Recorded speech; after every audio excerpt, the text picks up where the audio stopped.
ED બેનને હું કહું છું કે આવો અમારા ઘરે ચક્કર મારો, ખ્યાલ આવી? ક્યાંક કોક મળે તો 2 દિવસ મીડિયામાં આવે ભાઈ સુદાનભાઈ ગઢવીને ઈડી આવી હતી અને એમને ફર્નિચર બરોબર નહોતું એમ, તો મજા આવે. તો ફકડ તો અમે છીએ સાહેબ. ભરૂચ લોકસભા બેઠકની આપણે વાત કરી હતી, તો એમાં બલિદાન કોણ આપશે, મુમતાઝ પટેલ કે પછી ચૈતર વસાવા? આપણે અલ્ટિમેટલી પ્રજાના હિત માટે બલિદાન આપવાનું છે અને એમાં મને લાગે છે કે ચેતરભાઈ મજબૂતાઈથી લીડ જીતશે. અત્યારે ઈડી છે ને માત્ર ને માત્ર ભાજપનું સરકાર તોડવાનું મશીન છે, ગન મશીન. પહેલા એવું હતું કે ગોળી માર માણસને ટપકાવી દે. હવે આ ઈડી છે જે માણસને ટપકાવતી નથી પણ નેતાની કારકિર્દી ટપકાવી દે. પક્ષ કે વિપક્ષમાં રહીને જનતા માટે જ કામ કરવાની વાત હોય તો શું ઈસુદાન ગઢવી ભવિષ્યમાં ભાજપમાં જોડાય ખરા? કે ભાજપ માન લો કે 5 સારા કામ કરી બતાવે તો હું એમ કહું છું કે આજે પણ હું આ પોલિટિક્સ છોડી દઉં, રાજીનામું આપી દઉં રાજનીતિમાં. તમને ઓફરો તો આવી હશે કે ઈશુદાનભાઈ આવી જાઓ, મંત્રી બનાવી દઈએ, તો મંત્રી કે મુખ્યમંત્રી બનાવી તો ઈશુદાનભાઈ જશે કે? આપણે સરકાર આવાત માન લો હું તમારો ભાઈ મુખ્યમંત્રી બની ગયો તો આ પાડી દો, મને ખબર છે 27માં આવશે ખરી? 27માં 100% આવશે. એમાં પ્રજા લાવશે. જો જેટલા દેખાતા હોય છે ને એટલા રૂપાળા નથી અને વ્હાઈટ કપડાવાળા તો વધારે. હું પોતે એમાં આવી જાઉં. ચેતર વસાવા તો લડશે. ગઠબંધન ન થયું તો શું?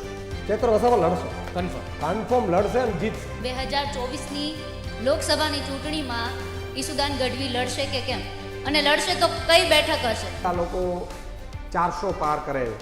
ગયા વખતે 300 પાર કહેતા હતા અને 303 આવી. હવે 400 પાર કહે છે અને 404 આવે તો ઈવીએમ હોય તો જ આવે, બાકી તો શું કામ? અચ્છા જી, ચૂંટણી પહેલા સીધું ઈવીએમ? એમ નહીં તો એને કેમ ખબર પડી કે 404 આવે? નહીં તો એમ તો તમે જેમ કીધું 182માંથી અમે ભારે બહુમત ભારે બહુમત કીધું. મેં એવું કીધું કે 182માંથી 181 આવશે. નમસ્કાર, હું છું નિશિત રાજ્યગુરુ. આપ જોઈ રહ્યા છો ગુજરાત તક. ગુજરાત તક આજથી એક નવા કાર્યક્રમની શરૂઆત કરવા જઈ રહ્યું છે. એક એવો કાર્યક્રમ જે છે તમારો કાર્યક્રમ, જે કાર્યક્રમમાં તમારા સવાલોના જવાબ આપશે મહાનુભાવો. અને આજથી આ કાર્યક્રમની શરૂઆત થઈ રહી છે. આ કાર્યક્રમનું નામ છે મંચ, અને મંચના પહેલા એપિસોડમાં મહેમાન બની રહ્યા છે આમ આદમી પાર્ટીના પ્રદેશ અધ્યક્ષ ઈશુદાન ગઢવી. આમ તો કહો સિનિયર જર્નલિસ્ટ રહી ચૂકેલા અને હજી પણ સિનિયર જર્નલિસ્ટ છે, અને સાથોસાથ આમ આદમી પાર્ટીના પ્રદેશ અધ્યક્ષ ઈશુદાન ગઢવી આજે મંચ પર અમારી સાથે જોડાયા છે. ઈશુદાનભાઈ, સ્વાગત છે તમારું. Thank you. સૌથી પહેલો સવાલ, 2024ની આમ આદમી પાર્ટીની તૈયારીઓ કેવી છે? બિલકુલ સ્વાભાવિક છે કે આપ સૌ વાકેફ હશો કે જે રીતે ઇન્ડિયા ગઠબંધન થઈ રહ્યું છે અને ઇન્ડિયા ગઠબંધન આખા દેશમાં લાગુ પડી રહ્યું છે, એને અનુસંધાને ગુજરાતમાં લગભગ થોડા સમયમાં સીટને લઈને ચર્ચાઓ થઈ જશે. અમારી સંપૂર્ણ તૈયારી છે. 26 બેઠકની પણ તૈયારી છે. જે પણ ઇન્ડિયા ગઠબંધન માનનીય અરવિંદ કેજરીવાલજી જે અમને આદેશ કરશે એના માટેની પણ તૈયારીઓ છે. પણ એ પહેલાં આપને ખબર હશે કે અરવિંદ કેજરીવાલજી છે હંમેશા સર્વે કરાવીને અમે ઉમેદવારો કેન્ડિડેટ બહાર પાડતા હોઈએ છીએ. તો જ્યારે ચેતરભાઈ જેલમાં હતા અને સ્વાભાવિક છે કે ભરૂચ લોકસભાને લઈને ભાજપને ડર લાગ્યો એટલે એમને ખોટા કેસમાં એમને એમના પત્નીને જેલમાં નાખી દીધા. અને માનનીય અરવિંદ કેજરીવાલજીને ભગવત માનજી આવ્યા ત્યારે અંદાજે 90,000થી લાખ પબ્લિક ત્યાં હતી. એટલે મેં અરविंद એવું કહ્યું કે સર આપ देख लीजिए, हम सर्वे करवाते हैं कि भाई सर्वे करने के बाद हम उम्मीदवार को घोषित करते हैं तो आप इनसे पूछ लीजिए. વધારેમાં વધારે 7 અમે વિધાનસભામાંથી પબ્લિકને બોલાવી હતી. બાકી પ્રદેશના નેતાઓ આખા ગુજરાતમાંથી આવ્યા હોય, પણ 7 જે વિધાનસભા આવે જે ભરૂચ લોકસભા અંતર્ગત એને અમે બોલાવ્યા હતા. અને મારી પાસે ડેટા હતું કે કયા ગામથી કેટલા લોકો આવ્યા હોય. સ્વાભાવિક છે એટલે અરવિંદજીએ હાથ ઊંચો કરાવડાવ્યો. એની પહેલાં મારી સ્પીચ હતી તો મેં કહ્યું હતું કે ભાઈ ચેતરભાઈને આપણે બનાવવું છે તો બધા હાથ ઊંચો કર્યો. મેં કીધું આપ દેખ લો. और मैं तो कहता हूँ कि अगर आज ही डिक्लेयर हो जाए तो कि इंडिया गठबंधन में देखो इंडिया गठबंधन है. भरूच सीट तो क्यारे 1984થી કોંગ્રેસને જીતી નથી અને કોંગ્રેસ જીતવાની પણ કદાચ સંભાવના ઓછી હોય. અને અહીંયા તો ઇન્ડિયા ગઠબંધનનો તો ઉદ્દેશ્ય જ હોવું છે કે જીતે. તો ચેતરભાઈ વસાવાથી ગુજરાતમાં સૌથી મોટો કોઈ લીડર જ નથી અત્યારે. અચ્છા ઈશુદાનભાઈ, એક વાત સાચી છે કે હજુ પણ એ કન્ફ્યુઝન છે ગુજરાતમાં કે ઇન્ડિયા ગઠબંધનમાં કોંગ્રેસ અને આમ આદમી પાર્ટી એક થશે કે નહીં. કેન્દ્રમાં તો જે હોય, અરવિંદ કેજરીવાલે ગઠબંધનની ચર્ચા થઈ પહેલાં ચેતરનું નામ તમે જાહેર કરી દીધું. કોંગ્રેસના કેટલાક સ્થાનિક નેતાઓ વાતથી નારાજ છે કે ભાઈ ચેતરભાઈ જ શું કરવા, હજુ તો ગઠબંધનની જાહેરાત નથી થઈ. નિશ્ચિતભાઈ પોલિટિક્સ હંમેશા હોય ને ત્યારે લોકલ લીડરશીપને સ્વાભાવિક છે સપના હોય બધાને, બરાબર છે. મારે પણ કેટલાક જગ્યા ઉપર ઉમેદવારો અત્યારે ખનખને છે કે ઈસુદાનભાઈ અહીંયા તો મને મળે હો, આપણે લડવાની. પણ માનનીય અરવિંદ કેજરીવાલજી જે શીર્ષ નેતૃત્વ છે, પાર્ટી છે એ ડિસિપ્લિનથી ચાલતી હોય છે. એટલે માનનીય અરવિંદ કેજરીવાલજી અમે બધા મિટિંગો કરી બેઠા છીએ. એની પહેલાં સંજયસિંહજી આવ્યા હતા, કારણ કે ઇન્ડિયા ગઠબંધનની સભ્ય હતા. એને પણ ભાજપે જ્યારે નામ લીધું ને બધા પોસ્ટરો ચડ્યા ને એટલે જેલમાં નાખી દીધા. પણ ત્યારે અમે અમુક સીટોનો અમે આપી દીધું હતું એનાલિસિસ સાથે, એમાં 2-3 પાસાઓ એડ કરીને. અને કોંગ્રેસ 14માં ક્યાં કોઈ હતું, 19માં કોઈ નહોતું. પછી હંમેશા એ વિચારવું જોઈએ કે ભાઈ ભાજપની તાનાશાહીથી કોણ આ ગુજરાતને બહાર કાઢી શકે છે. તો નથી અહીંની કોંગ્રેસની લીડરશીપ કે જિલ્લા લેવલની લીડરશીપ નક્કી નથી કરવાની કે નથી અમે કરવાના.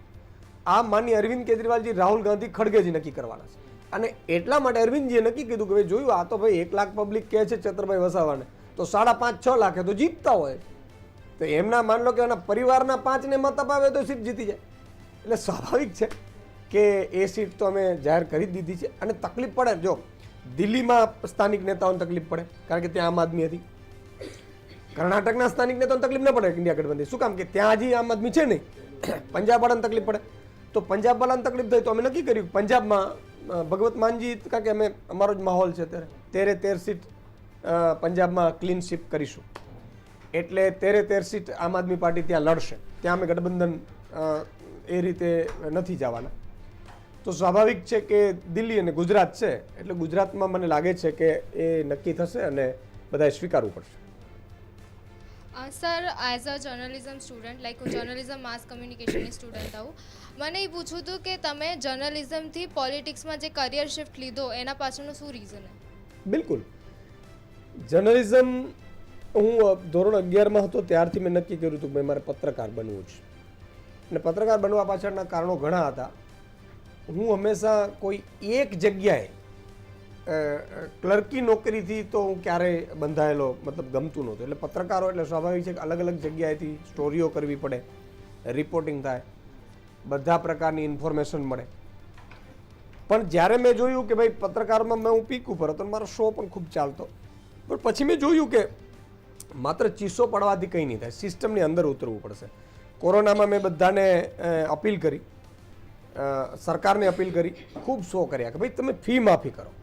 તો 25% ફી માફી કરી. એટલે સરકારનો ફોન આવ્યો કે ઈસુદાનભાઈ 25%થી ઉપર આપણે કરીશું ને તો પછી આ સુપ્રીમમાં જશે ને 25% નહીં મળે. પછી મેં બીજે દિવસે સંચાલકોને અપીલ કરી અને નિશિત એનો સાક્ષી છે, 120 કરોડ રૂપિયા સંચાલકોએ સામેથી વીટીવીમાં આવીને લખાવ્યા કે અમે માફ કરીએ છીએ ફી. બરાબર છે. ત્યારે મેં જોયું કે ચાલો આપણે જ સરકારમાં બેઠા હોઈએ તો આ લોકોને આપીએ, એના કરતાં આપણે જો 1 ઝાટકે 90% ફી માફ ન કરીએ, ખેડૂતોને દેવા 1 ઝાટકે ન માફ કરી દઈએ, કોઈ 1 ઝાટકે ગરીબોની દવા ફ્રી ન કરી શકીએ, તો 5 વર્ષ સંઘર્ષ થશે, 10 વર્ષ થશે. આમે ક્યાં આપણે લઈ લેવાનું? મારે અમે ખેતી ખેડૂતનો દીકરો છે, પત્રકાર ભગવાન બનાવી દીધો, તો હવે બીજું કંઈ. અને પત્રકારોમાં રહી તો પત્રકારમાં શું હજી ચીસો જ પાડશે ને ચપ્પલ ઘસાઈ જાય. આવો કંઈક નવું કરીએ, ખ્યાલ કરવામાં શું વાંધો? અને આપણે કર્યો ખ્યાલ અને 80% સક્સેસ ગયું. અચ્છા, તમે ઈસુદાનભાઈ તમે કહ્યું કે પત્રકારત્વમાંથી પોલિટિક્સમાં આવ્યા, પરંતુ પોલિટિક્સની બાદ ફરી પાછું પાર્ટ ટાઈમ પત્રકારત્વ શરૂ કરવા પાછળનું કારણ શું? અચ્છા, હવે કેટલીક વસ્તુ શું હતી કે માની લો કે હું ગામડાઓમાં જાતો પ્રવાસમાં, એટલે બધા લોકો મને એવું કહેતા કે સુદાનભાઈ તમે ક્યાંક દેખાવા જોઈએ, ટીવીમાં આવો યા તમે ક્યાંક આવો. હવે મારો વર્ગ હતો એ ટીવીનો વર્ગ હતો, કારણ કે મોબાઈલ પાસે એની પાસે એન્ડ્રોઈડ છે નહીં બિચારા પાસે, ખેડૂત વર્ગ મોટા ભાગે. પછી યુવાનો કે સુદાનભાઈ તમે જ્યારે બોલો છો ને તો મુદ્દો ઉઠે. હવે માની લો કે હું પોલિટિશિયન તરીકે હું બોલું ને તો 30 સેકન્ડની બાઇટ, કારણ કે હું એડિટર ઇન ચીફ રહ્યો છું, મને ખબર છે. ડિજિટલમાં થોડીક ચાલે, બાકી 30 કે 35 સેકન્ડની બાઇટ કોઈ નેતાની કાપવાની હોય એવી મારી જ સૂચના હોય છે. તો સ્વાભાવિક છે કે હું કહું કે ભાઈ એક કામ કરો, ખેડૂતોને આમ થવા જોઈએ, ફલાણા થવા જોઈએ, અને દર અઠવાડિયે ઇસ્યુ. પછી મેં લોકો મારા સોશિયલ મીડિયા ઉપર મતલબ પાર્ટીના મારા ખૂબ બધા મેસેજો કર્યા, લગભગ ઓછામાં ઓછા 10,000 મેસેજ તો મારા ફેસબુક ઉપર આવ્યા છે કે સાહેબ તમે કંઈક તમારા યુટ્યુબ ઉપર કરો છો, તમે કંઈક ટીવીમાં દેખાવો એવું કરો. અને કોઈ ટીવીવાળો મને બોલાવે ને તોય માન લો કે સાંજના એક કાર્યક્રમમાં 5-10 મિનિટ મને બોલવાનો ચાન્સ મળે ને તોય હજારો ફોટાઓ મારા પેલા ઉપર પાડીને આવે આજે તમને જોયા, આજે ખૂબ આનંદ થયો. એટલે આપણે કર્યો કે ભાઈ ડબલ ખેલ કરીએ. એમાં હું વકીલાતનો ડબલ ધંધો કરતો હોય, ડોક્ટરનો ધંધો કરતો હોય, પત્રકાર એક ટાઈમ કલાક પત્રકાર શું કામ ન કરીએ? મારે થોડી મહેનત કરી જ ને. પ્રજા માટે આપણે બધું કરવા તૈયાર છે. એટલે આપણે ચાલુ કરી દીધું અને એ આવેલી ગાડી દોડી. અત્યારે તમે જુઓ પાછું ગોઠવાઈ ગયું. ચેનલની સામે લોકો ગોઠવાય છે, રોજ આવે છે. હું સવાલ પૂછું છું ને એમાં 2-5 હજાર તો સવાલના જવાબ માટે આવે છે, મેસેજ આવે. પેલો કે વોટ્સઅપ હેંગ થાય છે. મેં કીધું તો શરૂઆત રહેવાની જ ભાઈ. એટલે પ્રેમ છે લોકોનું, પણ સંઘર્ષ છે ને કરવું પડે. સંઘર્ષ વગર ક્યારે કોઈ મળતું નથી. બીજું કે તમે જ્યારે નિસ્વાર્થ ભાવે જતા હો ત્યારે કોઈ અસ્તિત્વ, પ્રકૃતિ તમને મદદ કરતી હોય છે. આજે મારો દાખલો છે કે આમ ફકડ ગીરધારી છીએ આપણે. ઘણા એમ કે હું ફકીર છું. ફકીર નથી ભાઈ. 8,000 કરોડના પ્લેનમાં ફકીર છે નો હોય યાર? ફકીર છે નો હોય? બરાબર છે. ફકીર તો અમે છીએ. આવો ઈડી બેનને હું કહું છું કે આવો અમારા ઘરે ચક્કર મારો. ખ્યાલ ક્યાંક કોક મળે તો 2 દિવસ મીડિયામાં આવે કે ભાઈ સુદાનભાઈ ગઢવીને ત્યાં ઈડી આવી હતી અને એમને ફર્નિચર બરોબર નહોતું, એમ તો મજા આવે. તો ફકડ તો અમે છીએ સાહેબ. તો મેં આપણે નક્કી કર્યું કે ભાઈ સચ્ચાઈની લડાઈ છે, 2-5 વર્ષ મહેનત પડશે, કરી લઈએ તો આ બધા. એટલે આને ડબલ કરવું પડે. હજી ટ્રિપલ રોલ કરવાનો છે ને તો કરીશ. પ્રજા માટે બધું કરવાનું એ વિચારવું પડે છે. આપણે વિચાર્યું નથી. આ તો કહું છું એમ. માની લો કોઈ એવું ટ્રિપલ રોલ આવ્યો તો એ કરવું પડે. ભરૂચ લોકસભા બેઠકની આપણે વાત કરી હતી, તો એમાં બલિદાન કોણ આપશે, મુમતાઝ પટેલ કે પછી ચૈતર વસાવા? નહીં, સમજવાની કોશિશ આપણે એનાલિસિસથી કરી કે અત્યારે 7 વિધાનસભામાં આમ આદમીનો એક છે, 6 ભાજપના છે. બીજું કે ત્યાં 1984થી ખુદ અહેમદભાઈ પટેલ પણ જીતી નથી શક્યા. સ્વાભાવિક છે.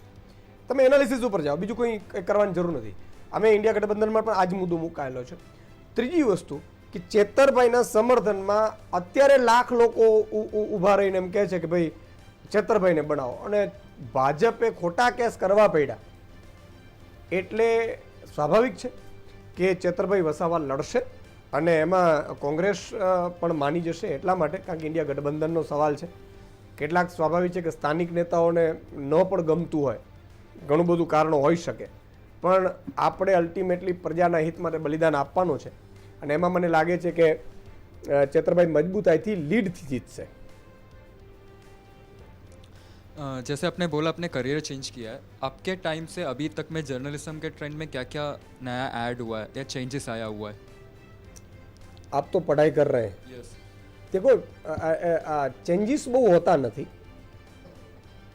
ચેન્જીસ લીડરોમાં આવતા હોય છે. લીડર એટલે કોણ?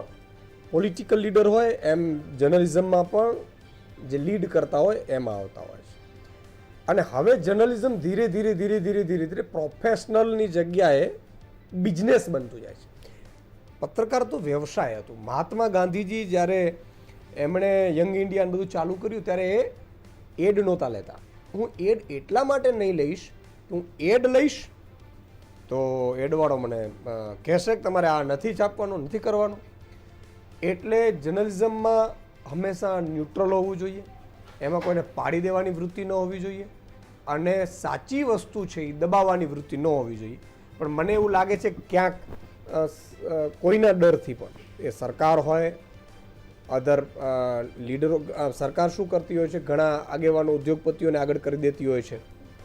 એટલે એના ડરથી મને લાગે છે કે ક્યાંક ઝાંખપ આવી હોય પત્રકારત્વમાં, એવું થોડું ક્યાંક લાગે છે. પણ 2-5% મેનેજ બધા કરતા હોય છે. એમાં કોઈને વાંધો એટલા માટે નથી હોતો કે એ કોઈ પણ રન કરવામાં, માન લો કોઈ ખોટું હોય, થોડું ઘણું આમ હોય તો 2-5%માં કોઈ વાંધો નથી હોતો.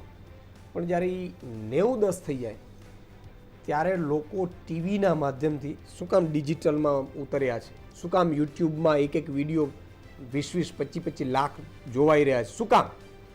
બિકોઝ ઓફ કે આપણે જે સચ્ચાઈ છે એને નથી આપી રહ્યા. એટલા માટે પબ્લિક ડાયવર્ટ થઈ રહી છે. પબ્લિકના હાથમાં કશું જ નથી. માનો કે અત્યારે મને કોઈ ધારાસભ્ય સાંસદ બનાવી દે, પછી હું જાઉં કે ન જાઉં કાંઈ ફેર નથી પડતો. મજા કરું છું. ઘણા લોકો મજા જ કરે છે. તો પબ્લિકના હાથમાં કાંઈ નથી. આ દેશમાં કાનૂનમાં ફેરફાર કરવાની ખૂબ જરૂર છે. શું ખબર છે, માન લો હું મુખ્યમંત્રી બની ગયો, માની લો બન્યો નથી કાંઈ, અને ક્યારે બનીશું આપણે ખબર નથી ને આપણે કોઈ એવા ભરખા નથી, પણ તમને આશ્ચર્ય થશે કે મારી કેબિનેટ હોય 25-27 માણસની અને મુખ્યમંત્રી નક્કી કરે કે ભાઈ આ ફલાણા ભાઈ નિશિતને આપણે 1 લાખ એકર રૂપિયે જમીન આપી દેવી, તો એક કેબિનેટમાં નક્કી થઈને અપાય છે. હવે એ આપણે ક્યાં બાપની છે, એ તો સરકારની છે, એ તો જનતાની છે, જનતાને તો પૂછતા નથી આપણે. એટલે આ કાયદાઓ એટલા બધા બન્યા છે અને એનો લાભ શું થાય, માન લો કોઈ 1 લાખ એકર જમીન કોઈ ઉદ્યોગપતિને આપી રૂપિયે, હવે 1 લાખ એકર જમીન આપી એટલે ઉદ્યોગપતિ શું કરે, મને ચૂંટણી ફંડમાં આપે કદાચ 2,00,000 કરોડ કે ભાઈ 2,000 કરોડ છે, પછી હું શું કરું, હું ક્યાંક ટીવીઓમાં ખર્ચું અથવા જ્યાં જ્યાં મારું સેટિંગ થતું ત્યાં ખર્ચું, એમ પછી જર્નલિઝમ કરતાં પછી ખાલી જર્નલ રીએ, જર્નલિઝમ નીકળી જાય. એટલે આવું પોસિબિલિટી બને. અને તમે જોતા હશો નેતાના પણ હૃદય પરિવર્તન કેવા થતા હોય છે.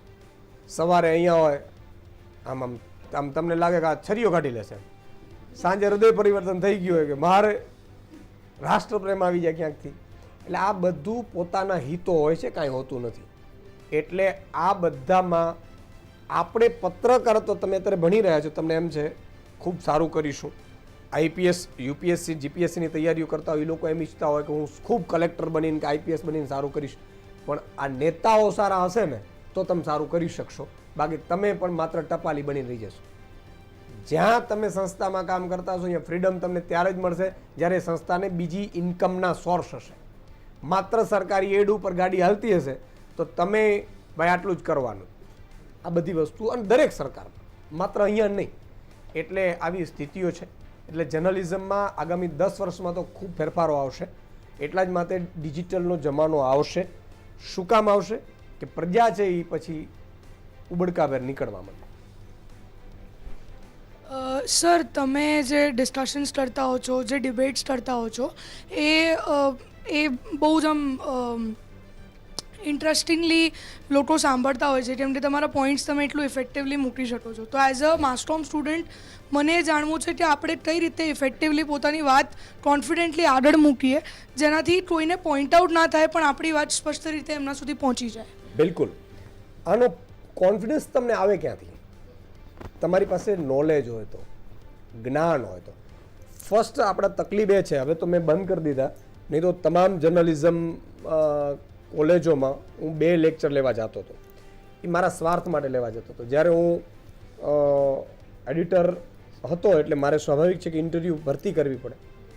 એટલે ભરતી કરવા હું બોલાવું એટલે હું પૂછું કે ભાઈ વિધાનસભાની કેટલી સીટ, તો કે સાહેબ 26. આપણે કંઈક લોકસભાની સાહેબ હશે એ ખબર નહીં સર. સોરી, સી જ્ઞાન ન હોય એટલે તમે ડરો છો. તમારી પાસે વાંચન ખૂબ હોવું જોઈએ. તમે એકવાર વાંચી લીધું ને એટલે તમારામાં કોન્ફિડન્સ વધી જશે. તમે પુસ્તકો વાંચો. તમે ગુજરાતની સ્થાપના થઈ 1960થી, તો 1960થી અત્યાર સુધીની પોલિટિકલી તમે વાંચી લો. તમારામાં હું તમને કહું 10 પુસ્તકો તમે વાંચજો, તમે જ પછી 10 પુસ્તકો વાંચ્યા પછી ડિસ્કશન કરશો ને એમાં ખૂબ અભ્યાસ આવી જાય. આજે મંત્રીને ખબર નથી પડતી એટલે મને પડે, એટલે આ મંત્રીઓ મારી આમ બોલી નથી શકતા. સ્વાભાવિક છે. એટલે મારી ડિબેટ છે, મારી ચર્ચા છે એ રસપ્રદ હોય છે, કારણ કે મને A to Z ખબર છે. મને કાનૂન કઈ રીતે બને છે, ગુજરાતમાં કોણ કાનૂન બનાવે છે, બંધારણમાં આપણે GR કઈ રીતે બહાર પાડે છે, સંશોધનો શું થાય છે, એ બધામાં હું કામ કરી ચૂક્યો છું વર્ષોથી. અને હું મારી એક સ્ટાઇલ એ રહી છે, તમને બધાને કામ આવશે. તમે કોઈ પણ સ્ટોરી કરવા જાઓ, કોઈ પણ સ્ટોરી, એ સ્ટોરી કરવા જાઓ ને એટલે બીજા દિવસથી એ સ્ટોરીની ઇતિથી અત તમને ખબર હોવી જોઈએ. માનો લો મેં કાલે કેન્સર પર મેં શો કર્યો મારો, તો હવે મને A to Z કેન્સરની ખબર છે કે સર્વાઇકલ કેન્સર શું છે, બ્રેસ્ટ કેન્સર કઈ રીતે થાય, કઈ દવાથી થાય, કેવું કરવું જોઈએ, A to Z તમારે રિસર્ચ કરવું જોઈએ. આપણી તકલીફ એ છે કે એક તો વાંચતા નથી, બીજું વોટ્સઅપ રમીએ છીએ, ત્રીજું રીલ્સ. બરાબર છે. એટલે આ બધામાંથી 2 કલાક વાંચન માટે કાઢો સ્પેશિયલ. તમે જોશો કે પછી તમે અંદર ગ્રુપ ડિસ્કશન કરો, ગ્રુપ ડિસ્કશન કરીને જાણો. તમે પોતે ક્યાંક ફરવા જાઓ છો, કાંકરિયા ગયા, તમારા ઘરે ગયા, તમારા ઘરે ઉપર લેખ લખો, પછી 15 દિવસ પછી લેખો કેમ લખવા એમ વાંચી અને પછી તમે લેખ લખો પાછા તો તમારે ઇમ્પ્રુવમેન્ટ આવશે. તો પત્રકાર તો કોલેજો કરવાથી પત્રકાર તો થતું નથી, સમજી લેજો તમે. મેં એટલા માટે જ કીધું કે હું બે લેક્ચર એટલા માટે લેવા જતો હતો, હું તૈયાર કરતો હતો ભાવિ પેઢીની, મારે નોકરીએ રાખવા જ, કોને રાખવું એમ, બરાબર છે. પણ અલ્ટિમેટલી ક્યાંક તો 5-5 વર્ષ એન્કરિંગ કરીને મેં ઇન્ટરવ્યૂ કર્યા હોય ને, એ બેનને ખબર ન હોય બોલો રાજ્યસભાની ચૂંટણી કેમ થાય. એટલે મારે આ લોકોને કહેવું પડતું હતું કે ભાઈ આ આપણી ભૂલ છે કે આપણે આ બધામાં આ લોકોને ખબર નથી પડવા દીધી. એટલે વાંચન ખૂબ જરૂરી છે, થિયરિકલ નોલેજની સાથે પ્રેક્ટિકલ નોલેજ ખૂબ જરૂરી છે. તમારે વિધાનસભા જોઈ આવવી જોઈએ, અત્યારે તમારે સંસદ જાઓ તો સંસદ જોઈ આવવી જોઈએ, તમારે વિધાનસભામાં કઈ રીતે MLA બેસતા હોય એ જોવું પડે, તમારે સાંસદો શું છે, આખી ઈટીથી જ તમને છે ને ખબર હોવી જોઈએ, ત્યારે તમે પત્રકાર વાંચ્યા. અને પત્રકારનો ફાયદો એ છે કે તમે ગમે તે બીટ ઉપર કામ કરી શકવા જોઈએ. માનો લો ક્લાર્ક છે, કોઈ CA છે, તો એને ચાર્ટર એકાઉન્ટની ખબર છે, બરાબર છે, પણ પત્રકાર તો બધી ખબર છે. એટલા માટે તમારે બધી વસ્તુ ખબર હોવી જોઈએ. ઈસુદાનભાઈ 2-3 સવાલ મારે કરવા છે. પહેલો સવાલ મારે ઠોકી દેવાય. એક વાત એ છે કે તમે આવ્યા ત્યાર બાદ તમે એવું કીધું હતું કે બૂથમાં ધ્યાન દેવામાં આવશે, પરંતુ વિધાનસભામાં 5 ધારાસભ્ય લાવ્યા, અત્યારના લોકસભાની ચૂંટણીની તૈયારી સારી ચાલી રહી છે. જે એક મહાનગરપાલિકા અને બીજી જે નગરપાલિકાની પેટા ચૂંટણી થઈ હતી એમાં આમ આદમી પાર્ટીને એક પણ સીટ આવી નથી, જ્યારે કોંગ્રેસનું પરફોર્મન્સ સારું રહ્યું હતું અને ભાજપ તો જીતતું આવ્યું છે. તો આ પરિસ્થિતિ થઈ હતી, એમાં શું કાચું કપાયું હતું, શું ભૂલ પડી હતી? કઈ ચૂંટણીની વાત કરો છો? હું પેટા ચૂંટણીની વાત નવું આવી હતી એમાં. હા, ઓકે. કોંગ્રેસને ચૂંટણીઓ છે ને હંમેશા એ 4 તબક્કે એની લડાતી હોય છે. આજે 2022માં અમારો માહોલ બન્યો હતો કે ભાઈ સરકાર બનવા જઈ રહી છે. શું કામ? કે ભાઈ ઈશુદાન ગઢવી મુખ્યમંત્રી બને, અરવિંદ કેજરીવાલજીની નીતિઓ લાગુ થાય, બરાબર છે, અને સારા ઈમાનદાર ભણેલા ગણેલા લોકો છે એ ધારાસભ્ય બને. આ એક એંગલ હોય. તમે દિલ્હીની ચૂંટણી જુઓ, અરવિંદ કેજરીવાલજી 70માંથી 67 સીટ લાવ્યા, 6 મહિના પછી લોકસભામાં 7 સીટ ભાજપને ગઈ, પડી ખબર. તમે પંજાબમાં આવો, પંજાબમાં આ વિધાનસભાની ચૂંટણી 2022 પહેલા 17માં આવી હતી. 17માં એવો માહોલ હતો કે આમ આદમીની સરકાર બનશે. 22 ધારાસભ્યો ચૂંટાણા, બધા નિરાશ થઈ ગયા. 22 પહેલી વખત આવ્યા હતા, બધા નિરાશ થઈ ગયા. જેમ મારે અહીંયા શરૂઆતમાં નિરાશ થયા હતા. મેં એવું કીધું, મેં આપણા તો બાપનું જ ગયું ક્યું, આપણે તો 5 લાયા. એટલે એટલા માટે આશા ખૂબ હોય, માહોલ બન્યો. 22માંથી 12 ધારાસભ્યો એક લીડર તોડીને જ વયા ગયા. છતાંય આમ આદમી પાર્ટી ધીરે ધીરે ગ્રો કરતી ગઈ. આશ્ચર્ય તો 2022માં ચૂંટણી આવી ને, એ ચૂંટણીના 6 મહિના પહેલા સ્થાનિક સ્વરાજ્યની ચૂંટણી હતી. શેની? સ્થાનિક સ્વરાજ. એમાં આમ આદમીના સુપડા સાફ થઈ ગયેલા 6 મહિના પહેલા. અને એ જ 6 મહિના પછી વિધાનસભાની સીટમાં 117માંથી 92 સીટ લઈ આવ્યા. એટલે તમે જે કહો છો એમાં માન લો કે પેટા ચૂંટણી હોય, પેટા ચૂંટણી હંમેશા શાસક પક્ષ જીતતું હોય. એટલા માટે કે એમાં કંઈ કોઈને લેવાનું નથી હોતું કે ભાઈ ખેડૂતોનો દેવમાપ નથી થવાનો. એ નગરપાલિકા હોય ને અને સ્થાનિક સ્વરાજ્યમાં 50% પાર્ટીઓ 50% ઉમેદવારો ઉપર ડિપેન્ડ, બરાબર છે. એટલે કંઈ રાતોરાત એવું ન થઈ જાય કે ભાઈ આમ આદમી પાર્ટી કે 10માંથી પરફોર્મ કરી શકે. અમે ઉમેદવારો મળ્યા. તમે કીધું કે હવે જ્યારે પંજાબમાં ચૂંટણી આવશે ને સ્થાનિક સ્વરાજ્યની, ત્યારે જોજો બીજા બધી પાર્ટીની સુપડા સાફ થઈ જશે. હવે લોકસભામાં પણ સુપડા સાફ થઈ જશે. પણ 7 સીટ દિલ્હીમાં આજે પણ ટફ સિચ્યુએશનમાં આવશે. શું કામ? કે લોકસભા અલગ છે, અહીંયા અરવિંદ કેજરીવાલ પ્રધાનમંત્રી નથી બનવાના, ખ્યાલ આવ્યું? એટલે આ પ્રકારનું હોય. એટલે હંમેશા બધા લોકો એમાં જ થાપ ખાઈ જતા હોય છે કે બધી ચૂંટણીઓને સરખી જોતા હોય છે. નહીં, તમામ ચૂંટણીઓ અલગ રીતે લડાતી હોય. સ્થાનિક સ્વરાજ્યની અલગ હોય, આની મહાનગરપાલિકાઓની અલગ હોય, વિધાનસભાની અલગ હોય અને લોકસભાની અલગ હોય. લોકસભામાં અત્યારે કોણ પ્રધાનમંત્રી બની રહ્યું, શું થશે એના ઉપર આવે. એટલે આ પ્રમાણે હોય. એટલે બીજું કે અમે બૂથ લેવલના કામ બહુ લાંબી લેન્ધી પ્રક્રિયા હોય છે.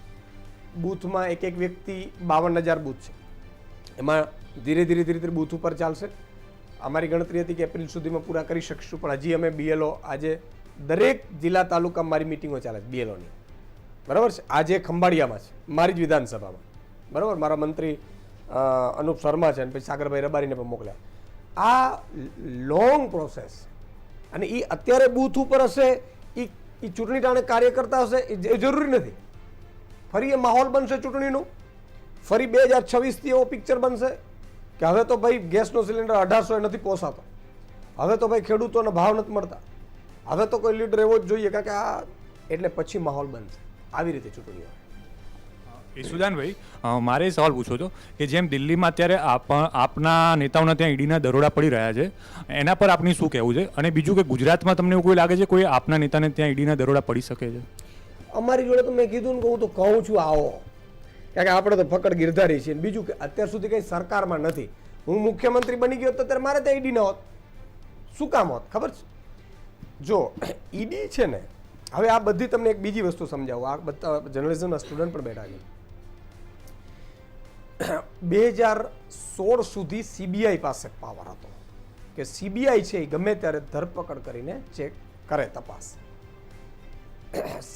એક રાજ્ય સરકારો પાસે એવા પાવર હતા. માનો હું મુખ્યમંત્રી થયો એટલે હું CBI ને બેન કરી શકું.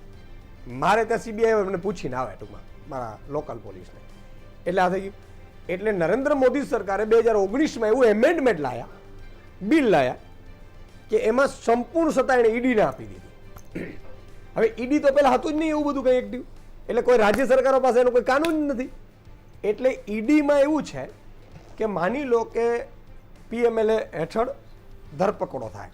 હવે એમાં પ્રાવધાન એવા છે કે ધરપકડ થાય તમારી, પછી ધરપકડ તમારી થાય ને એમાં તમારે નિર્દોષ સાબિત થવાનું કે હું નથી ક્યાંય. અને નિર્દોષ સાબિત ક્યારે થાવ? ટ્રાયલ ઉપર ટ્રાયલ ચાર્જ થાય, એટલે તમારે જામીન તો મળે નહીં, કારણ કે ટ્રાયલ તમારી ચાલે નહીં. હવે ટ્રાયલ કોણ? તો કે ઈડીના અધિકારીઓ નક્કી કરે, ચાર્જશીટ પછી થાય. એટલે એમ થાય છે ઈડીની. તમે જોયા હશો કે અજીત પવારને ત્યાં ઈડીની રેડો પડી.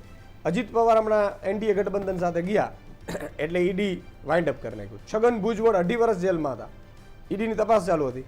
આમાં આવ્યા એટલે બહાર નીકળી ગયા. અત્યારે ઈડી છે ને માત્ર ને માત્ર ભાજપનું સરકાર તોડવાનું મશીન છે, ગન મશીન. પહેલા એવું હતું કે ગોળી મારતા હતા, માણસને ટપકાવી દે. હવે આ ઈડી છે જે માણસને ટપકાવતી નથી પણ નેતાની કારકિર્દી ટપકાવી નાખે. એટલે આ એક મોટું દૂષણ છે, આપણા લોકશાહી માટે ખતરનાક છે. તમે જોયું હશે કે શરાબ પોલિસી માટે આ ઈડીની અત્યારે રેડો પડે છે. 1 વર્ષ ત્યાં deputy chief minister Manish Sisodia જેલમાં છે, એની વિરુદ્ધ એક પુરાવો ઈડી આપી નથી શકી કોર્ટને, અદાલતને. સુપ્રીમ કોર્ટે કોમેન્ટ કરી કે ભાઈ આ તો કાંઈ નથી આપતા, તો 2 મિનિટમાં કેસ પૂરો થઈ જશે, પણ દિવસે ને દિવસે જેલમાં કેમ રાખીએ? એટલે આ એક ષડયંત્ર છે. અને આ ષડયંત્રો હજુ વધતા જશે ધીરે ધીરે, કારણ કે એક સરકાર બીજી સરકારને શીખાડે, બીજી સરકાર ત્રીજી સરકારને. ગંદી રાજનીતિ કહેવાય. શરૂઆતની રાજનીતિ જ્યારે આઝાદી થયો દેશ ત્યારે આવું નહોતું, હવે બધું આવું ચાલુ થઈ ગયું છે. મારે એક સવાલ પૂછવો છે તમને કે પક્ષ કે વિપક્ષમાં રહીને જનતા માટે જ કામ કરવાની વાત હોય તો શું ઈસુદાન ગઢવી ભવિષ્યમાં ભાજપમાં જોડાય ખરા?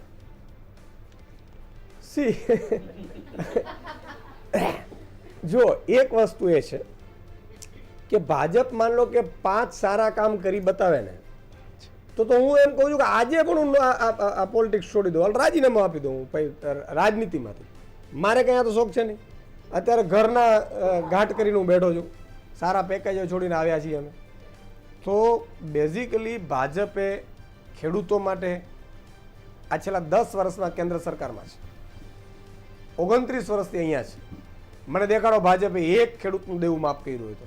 અને ઉદ્યોગપતિઓના 14.5 લાખ કરોડ રૂપિયા રાઇટ ઓફ કર્યા, એમાં 11 લાખ કરોડ તો એવા ઉદ્યોગપતિઓના માફ કર્યા છે કે જે ચાર્ટરમાં રખડે છે, બરાબર છે. બીજું કે તમને અહીંયા અકસ્માત થાય તો તમારી હાલત શું થાય? પ્રાઇવેટમાં જવું પડે. હવે પ્રાઇવેટમાં તમે જાઓ, લાખ રૂપિયાનો ચાંદલો લાગે છે, 50,000 ચાંદલો. દિલ્હીમાં આજે પણ અકસ્માત તમારું મારું થાય, કોઈ પણ હોસ્પિટલમાં વયો જવાની છૂટ 1 લાખનું બિલ આવે કે 1 કરોડનું બિલ આવે, અરવિંદ કેજરીવાલજીની સરકાર ભોગવે. આખા ગુજરાતનું મેડિક્લેમ હોવું જોઈએ, આખા ગુજરાતમાં સારી સ્કૂલો હોવી જોઈએ. આજે અમદાવાદમાં આપણે બધા ભાજપને બધા લોકો વર્ષોથી મત આપે છે, બરાબર છે. પતિ પત્ની બે નોકરી કરતા હોય, છેડા ભેગા ન થાય. દીકરાનું પ્લાનિંગ કરવું હોય ને તો બે વર્ષ એમ કે હમણાં જરા જો, છતાંય ભાજપ ટપ કરી આવે ભાજપને. તકલીફ શું છે ખબર? પછી 2 વર્ષ પછી 3 વર્ષ દીકરો જન્મ લે ને એટલે પ્રાઇવેટમાં મૂકવું પડે. હવે પ્રાઇવેટ 50,000 60,000 થી નીચે છે નહીં, એટલે પગાર વધારો લેવો પડે. પગાર વધારો નો એટલે પાછી નોકરી બદલવી પડે. આવા ધંધા કરે છે ને તોય ત્યાં ચાંદલો કરવા જાય. પછી ભાજપને મારે ક્યાં સવાલ છે? ભાજપને કામ કરવા તો હું લખીને આપું હાલો કે ભાઈ મારે તો, હું તો એમ કહું છું મને કાંઈ બનાવો નહીં, બરોબર છે. હું આપું ડિઝાઇન, એમાં પાછું બજેટમાં જ આવી જાય. આ 53,000 કરોડ રૂપિયા શિક્ષણના ફાળવ્યા છે. 100 સ્કૂલો અમદાવાદ, વડોદરા, સુરત, રાજકોટ 100 સ્કૂલો બનાવીને ટનાટાનું 12 મહિનાની અંદર DPSને ટક્કર મારે ને એવી સ્કૂલો બનાવડાવી દો. 1 રૂપિયાના વધારાના ખર્ચો આ જ બજેટમાં. બોલો, નહીં કરે તો કરવું જ નથી તો પ્રજા આજે તો કાલે જાગશે તો આવશે, નહીં તો પછી ભોગવશે.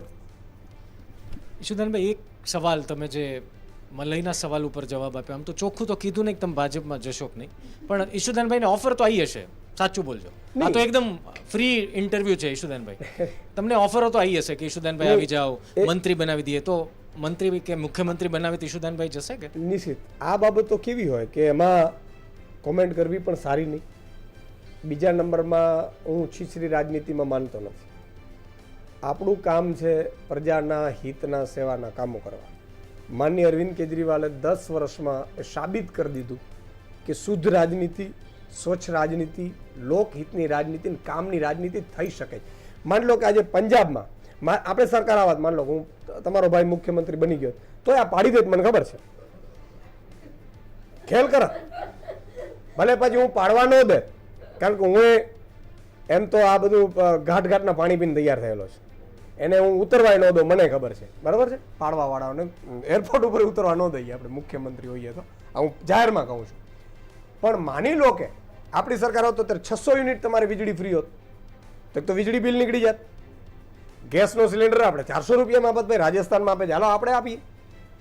મહિલાઓને દર મહિને 1000 રૂપિયા મળત, તો 2 મહિલા ઘરમાં હોત તો 2000, એટલે દૂધનું બિલ બની ગયું. પછી તમે 15-20 હજારમાં પણ આરામથી એક પતિ નોકરી કરતો હોય ને 15,000માં તોય ઘર વ્યવસ્થિત ચલાવી શકે. ઘર આપણે આપવાના હતા સરળ હપ્તે, એટલે માની લો કે એને 1 BHK આવ્યું એટલે ફેમિલી ઉપર લોડ ન રહે. પછી 20,000. આજે સૌથી ઓછી મોંઘવારી દિલ્હીમાં છે, કોઈ કર્જ લીધું નથી. અહીંયા 4 લાખ કરોડ ઉપરનો કર્જો થઈ ગયું છે. બજેટ 3,30,000 કરોડનું છે. 4 લાખ કરોડનું બજેટ છે. 27માં મારી પાસે આવશે ને ગુજરાત ત્યારે આટલું બધું કરજો હશે. વિચાર કરો. છતાં આપણે તો કરીશું.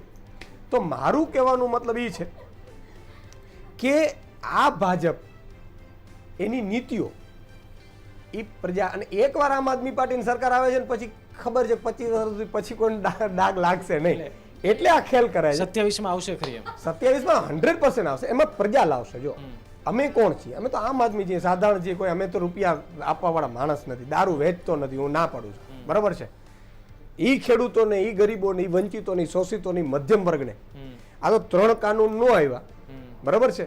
નહીં તો જે ભાજપને અમદાવાદ, વડોદરા, સુરત, રાજકોટ ખોબલે મત આપે છે ને એ જ લોકોનું જીવન આરામ થઈ જાય. કેમ ખબર છે? પછી તો એક ઉદ્યોગપતિ નક્કી કરે કે તેલનો ડબ્બો મારે 6,000માં વેચવો, 10,000માં વેચવો, તું શું કરી લે? એ ઉદ્યોગપતિ નક્કી કરે ઘઉં મારે 2,000 રૂપિયા મણ વેચવા, કરો હું તમે? સીધી મોંઘવારી ચરમસીમાએ પહોંચી. અચ્છા, 2027માં ઈશુદાનભાઈ સરકાર આવશે, પરંતુ આ ભૂપત ભાયાણી જેને અડધી રાત્રે સપનામાં આવીને વિચારધારા ફરી જાય છે, આમ આદમી પાર્ટી મેન્ડેટ આપે, એ મેન્ડેટ ઉપર જીતે, રાતના સપનું આવી જાય છે આમ આદમી પાર્ટીના નેતાઓને. કોર્પોરેટર સુરતમાં તમને આટલા બધા કોર્પોરેટર્સ જીત્યા, હવે અડધાથી પણ ઓછા રહ્યા છે. પ્રોબ્લેમ શું છે? એટલે ઈશુદાન ગઢવી માત્ર નહીં, પરંતુ આમ આદમી પાર્ટી ગુજરાત સાચવી નથી શકતી, કંઈ બીજો પ્રોબ્લેમ છે? કારણ કે એક વાત તો ઈશુદાનભાઈ તમે માનશો કે જાય તો છે હવે, અને જાય છે એ બાનાઈ બનાવે છે, અને જતા આમ આદમી પાર્ટીનું ભૂપત ભાયાણી તમને નવાઈ લાગશે. ગુજરાત તકની વાતચીતમાં એણે એવું કીધું કે પહેલાં ઉમેદવાર આવે પછી પક્ષ આવે, એટલે લોકો ઉમેદવારને જોઈને મત આપે, પક્ષ તો પછી આવે. એટલે જે આમ આદમી પાર્ટી મોટા કરે છે આમ આદમી પાર્ટી ન સાચવી શકે, 27 તો આઘું નહીં થઈ જાય? નિશ્ચિતભાઈ, શરૂઆતના તબક્કામાં જ્યારે પણ તમે આવો ને ક્યાંય પણ, એટલે આ પ્રાથમિક તબક્કો રહે. મેં કીધું કે પંજાબમાં 2017માં 22 ધારાસભ્યો આવ્યા હતા, 12 વયા ગયા. એમાંથી એક તો લીડરે વયો ગયો હતો. હાલો ભાઈ આપણે લઈ લઈએ એમ, ત્યાં લુમખું ભરેલું છે. ભાજપ શું છે? ભાજપની એક નીતિ એવી છે કે જરૂર ન હોય તોય લ્યો, તોડો એટલે પ્રજાનો જે વિરોધ છે ને એ દબાઈ જાય. એટલા માટે આ એક નીતિ છે. તમને આશ્ચર્ય થશે કે 5 ધારાસભ્યો અકબંધ છેટ સુધી રહેવાના હતા. નિશિતભાઈ ભૂપતભાઈ શરૂઆતમાં જ્યારે પેલું કર્યું પછી મેં એને બોલાયા હતા, કારણ કે ભૂપતભાઈ જ્યારે ટિકિટ લેવા આવ્યા ને ત્યારે વાત એવી હતી કારણ કે સરપંચમાંથી એને સસ્પેન્ડ કર્યા હતા, મારે જ ત્યાં જોડાણ હતા. હું જોઈન થયો, જનસંવેદના શરૂ કરી 28 તારીખે અને 3જા દિવસે મારા ઉપર હુમલો થયો. અને હુમલો થયો એ ભૂપતભાઈ 50 ગાડીઓના કાફલા સાથે જોડાતા હતા ત્યારે થયો, બરાબર. પછી એને મેં વિસાવદર પોલીસ સ્ટેશનમાં જોડ્યા પછી એમના ઉપર સરપંચમાંથી સસ્પેન્ડ કર્યું, તપાસો આપી, એટલે સુરત ભાગી ગયા હતા. એટલે મારા કાર્યકર્તાઓ એવું કહેતું હતું કે ઈશુદાનભાઈ હવે આ વિશ્વાસુ નથી. પછી ભૂપતભાઈને મેં બોલાયા હતા, મેં ભાઈ એવું ન થાય કે આ બધા તમને મને કે ના ના ઈશુદાનભાઈ હવે હું જાઉં નહીં, મરી જાઉં. પછી બીજા દિવસે એમ થયું એટલે પછી મેં એને ફોન કરી બોલાવ્યો, અરવિંદજીને મળવા લઈ ગયા. પણ ભાજપ છે ને સાહેબ એ એવા છે કે પ્રજાને ઓપ્શન ન આપવા દે એના માટેના આ ગતકડા છે. હવે મેં એવું સાંભળ્યું, સાચું ખોટું ભગવાન જાણે, આ લોકો ભૂપતભાઈને ફસાઈ લીધા હતા બિચારાને. આ બહુ ખરાબ રીતે ફસાયા હતા. એવું મેં સાંભળ્યું હતું કે એને કોઈ સુરતમાં કંઈ એ જતા હતા ને કંઈ એવું. આ ભાજપ પણ તો બધું કરે. એની પહેલાં તમને ખબર હશે કે બધા એક નેતાઓની કોઈની આપણે તો ખબર નથી, આમાં તો સાચું ખોટું એમાં એ સીડીઓ ફરી હતી કોઈ સંઘના નેતાઓની, આપણે ખબર નથી. તો તમે જુઓ બિચારાને એવી રીતે ફસાવે કે છેલ્લે પછી એને મજબૂરીએ જવું પડે. આ 4 ધારાસભ્યો 1 વર્ષથી કહેતા હતા બીજા 4ને કે ભાઈ 2 રેડી છે, 3જા આવી એટલે શું ચૂંટણી ન આવે. કોઈ ન ગયું. આ 4 છેતરભાઈને જેલમાં નાખી દીધા, કોઈ ન ગયું. જો હલક ડોલક તો થાય નાવડી, કારણ કે સામ દાન દેડ ભેદ. ભાઈ અમે અત્યારે આમ નીકળીએ ને ઘરથી બહાર તો સરકારમાં રિપોર્ટ ભાઈ ઈશુદાનભાઈ છે 12 ને 15 નીકળ્યા. મારા ઉપર આટલી ધ્યાન રાખો છો ના કરો તો કોઈ ગરીબ ઉપર રાખો ને તો એને ન્યાય મળે. એટલે આ ધંધો પહેલેથી આમનો છે. અને તમે વિચાર કરો, ભાજપના નેતાઓ બોલી નથી શકતા, બોલી બતાવે છે. એને ત્યાં ઈડીની રેડો પડ્યો. આ ઈડી પાછી એવી છે સાહેબની સામે બોલો એટલે ઈડી પાછી આમ એ વળી જાય. પછી એ કયા પક્ષનો છે એ ન જોવે, સાહેબની સામે ન બોલવું છે. એટલે આ બધા ખેલ બહુ મોટા હોય. મેં તો ઘાટના પાણી પીધા પછી પોલિટિક્સમાં જેટલી ગંદકી છે ને એ બધી ડૂબકી મારી આવ્યો. મારું બધું જોઈ તો લઈ. અચ્છા, ખજાનો ત્યાં જ છો, ખજાનો છે ખૂબ મોટો. હવે માની લો કે એક બ્રિજ બને, આ બ્રિજમાં તિરાડ પડે, તિરાડ પડ્યા પછી પણ તોડ થાય. બોલો તમને આશરે તમે તો આપણે 50,000 બધામાં આપણે લાખ રૂપિયા વધીને નોકરીઓ કરીએ છીએ, આખી જિંદગી આમને એમ નીકળી જાય કે પત્રકાર આમ કરી નાખ્યો. એ લોકો એક તોડ 2, 5, 10 કરોડની કે કરતા હશે એવું મને લોકો કહે, આપણે ખબર નથી. તો કહેવાનો મતલબ એ છે કે 250-300 કરોડના બ્રિજ બને. હવે એમાં કોકનું ઘા આવી જાય પછી તો એમ જ કે મને મફતનું જોતું નથી, કારણ કે 300 કરોડનું બ્રિજ એને મળ્યું હોય કોન્ટ્રાક્ટ.